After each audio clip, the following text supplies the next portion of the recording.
NBA style. Game 5. J.J. Williams, the winner of tonight's game between the Cavs and Pistons will be? I am going to take the Cavs. No, you're not. You're going to take the Pistons. Okay. Are you sure? Yes. I'm positive. I'm going to take the Pistons. That's what you said this morning, and you told me it was going to be the Pistons. Oh, well, yeah, Pistons at home. You like the Pistons to win tonight at Let's home. clarify that. And take control of the series. I do like the Pistons to take control of the series tonight. Was that a Jedi mind trick, Greeny? Was that The what that was? Cavaliers I want to keep Greeny on his toes. I just have it written down. The Cavaliers have not won a road game and not lost a home game so far in their postseason run. So far. Tonight feels like a critical game. Alan, like coming to you as you know the Knicks better than anybody. The Knicks should want to play which team in the Eastern Conference Finals? Yeah, now this answer is the Cavs. Yes. And here's why. You're watching it right now. They are a high turnover team. Number 2 in the playoffs in turning the ball over. Number 1 in giving away points off turnovers. The Knicks in this 7-game run, 20 points per game off turnovers is a huge part of what they've done to help turn things around. They thrive on it. That is a weakness of the Cavs that they can exploit. I have my segments mixed up. Yes. That's on me. Yeah. That's my what age. they should play. That's all good. And then I want to bring PJ in here because when we did this fill in the blank, the question for him was the Knicks can win the title if what happens? And you actually gave us 3 individual things, and they all have to do with Karl-Anthony Towns. So let's start with he needs to be a triple threat on offense. Triple threat on offense. To me, if he stays focused on offense, I really think that the Knicks will be able to get through everything, right? Yeah. And when I say everything, I mean Show us what you're seeing him here. being assertive on offense, right? Making plays, him not turning the ball over, him being aggressive every single play. And what was the second one? Yeah, the Defense. second one is stay in front defensively on Stay in top front on coverage. defense, of course. Stand in front on defense, stand down on pump fakes, not getting dumb fouls, being really assertive in his call commandments, right? What I mean. Yeah. You call left, being on the left side of the screen, being on the left side, and not being on the right side. I'm making a call before you get there. Jay, you know about that. And then Jay's a point guard. He the knows third about one that. is staying out of foul trouble. And the third one is staying out of foul trouble. If he stays out of foul trouble, plays the minutes he's supposed to play, be out there instead of guys off the bench in those critical moments where he's been on the bench in a lot of those games. There are like the moments Knicks. when watching him, as an admitted fan of the team, there are moments of watching him, he seems to take unnecessary fouls. Is that something that you think the team feels, and is that what can one do about it? Look, you get fouled. Yeah, I mean, players are going to get in foul trouble sometimes playing against other great bigs, etc. There are times he gets fouls a long way away from the basket, other things that you look at and you say to yourself, why would you do that in a game like this? I know. I used to think that until I played with him, and Carl wears like size 20 shoes, and like sometimes it's just like kind of clumsy fouls where he gets, and then some of them are just like kind of bonehead fouls where he just, wrong place, wrong time, or frustration from a play before sometimes. But either way, I need him to stay out of all that, stay on the floor, and keep being as good as he needs to be. I want to talk about the Knicks a minute. You were on this team last year, went to the Eastern Conference Finals. Very disappointing loss against a really good Indiana team that obviously went on and played 7 games in the championship series. What do you think is different about this Knicks team this year? Oh, Jay, we were talking about earlier, callous. That losing callous, man. You got to go through it. Last year was tough, losing to Indiana. Thought we were going to make the finals, didn't. I think everybody grew. When you watch this team now, the bench has been great all year. JB's JB, KAT's KAT, OG stepped up. I just feel like that callous and that know-how, now they've got to that point, and I just like the Knicks, man. Alan, you're around them every single day. Does it feel different this season than it did during these? They've had pretty good postseason runs the last 2 years. Last year felt like when the Celtics series ended, that was the accomplishment of knocking off the team that really 100%. felt like that was the dragon you had to slay. And then that game 1 bounce against the Indiana Pacers, just suddenly now you're on your heels, and they never could recover from that incredible bounce and blowing that lead they had in game 1. This year, there's a much different attitude coming out of that sweep against the Sixers.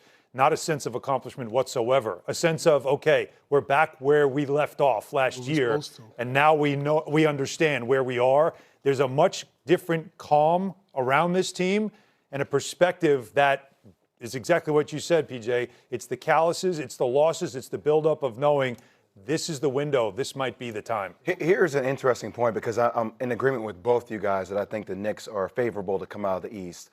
But one of the things people don't often talk about is if they play their next game on Sunday, like that's 7 days off. Yeah. right? And by the way, if Detroit and Cleveland go to a game 7, yes, then that's 9 days because they wouldn't play until Tuesday. That's a lot.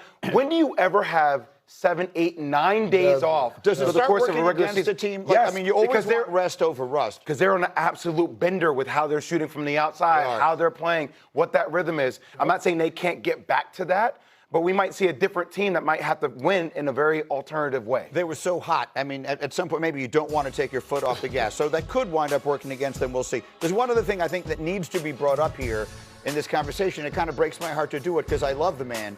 You know, Coach Tibbs was there last year, and he worked here on our desk. I admit to being completely biased when it comes to him because he worked with us for a couple of years before he went to the Knicks, and I love him.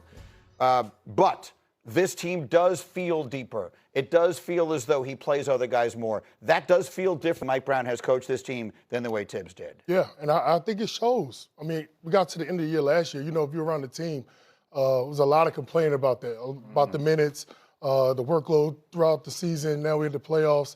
Guys were tired. And I think now you see more of the bench. You see more of him going way deeper in the bench this year, and I think it's showing. What you're also seeing is they're winning by an average of 19.4 points per game. Starters aren't playing in the fourth quarter in a lot of these games, so the minutes aren't there for that reason too. But also, PJ, what you're not seeing is this.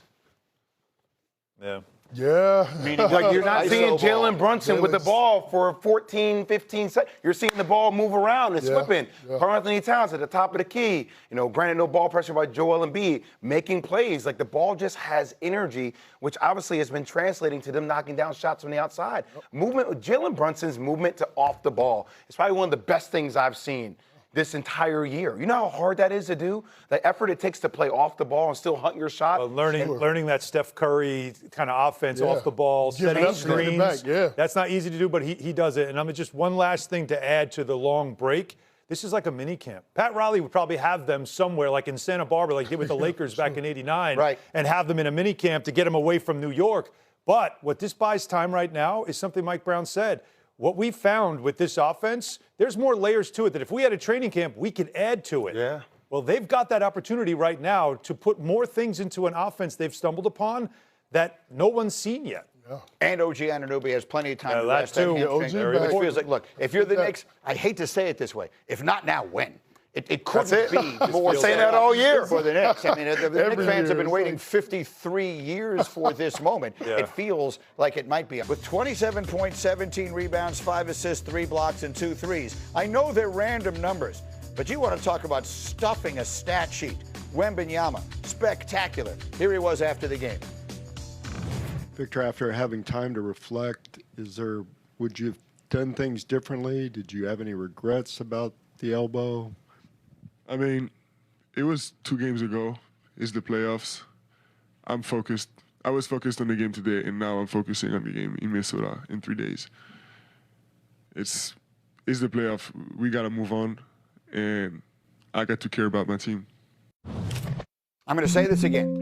In my opinion, this was the most impressive night of Victor Wembanyama's already spectacular NBA career. I had no idea how he would bounce back from all of the controversy and so many people saying he should have been suspended and they gave him superstar treatment and special treatment and all the rest of that and everything else that came with it. And for him to go out there and play that game the way he did, the moments that he's brushing those guys away, which we demonstrated, and then that answer for a young player, Jay, to give that answer after the game, which is the perfect response in the moment. To me, that's the best night of Victor Wembanyama's pro career. I agree.